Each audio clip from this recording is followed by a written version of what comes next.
অগণতান্ত্রিকভাবে এনসিপির কর্মসূচিতে বাধা দিতেই কক্সবাজারের পদযাত্রায় হামলা করা হয়েছে বলে অভিযোগ করেছেন জাতীয় নাগরিক পার্টি এনসিপির আহ্বায়ক নাহিদ ইসলাম।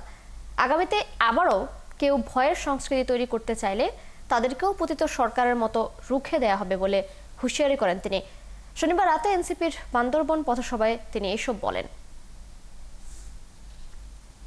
আমরা সেই সকল চাঁদাবাজদেরকে, সেই সকল দলীয় ক্যাডার বাহিনীদের হাতে ঐক্যবদ্ধভাবে আজকে আমাদের ঐক্যবদ্ধ শক্তির মাধ্যমে জানান দিয়ে তাদের হাতে আমরা ভবিষ্যতে লাল কার্ড আমরা ধরিয়ে দিতে চাই।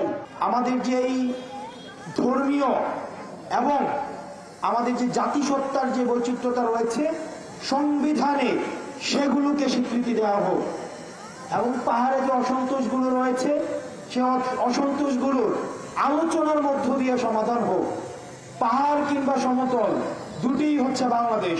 বিভিন্ন প্রতিক্রিয়াশীল বিভিন্ন ইন্টারেস্টেড গ্রুপের মধ্য দিয়ে পাহাড়কে অস্থিতিশীল করার এক ধরনের চক্রান্ত করা হয়।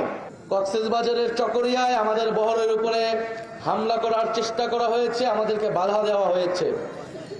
আমরা বলেছি গণ অভ্যুত্থানের পরে বাংলাদেশে নতুন করে ভয়ের সংস্কৃতি তৈরি করা হচ্ছে। অগণতান্ত্রিকভাবে একটা রাজনৈতিক দলের কর্মসূচিতে বাধা প্রদানের চেষ্টা করা হচ্ছে।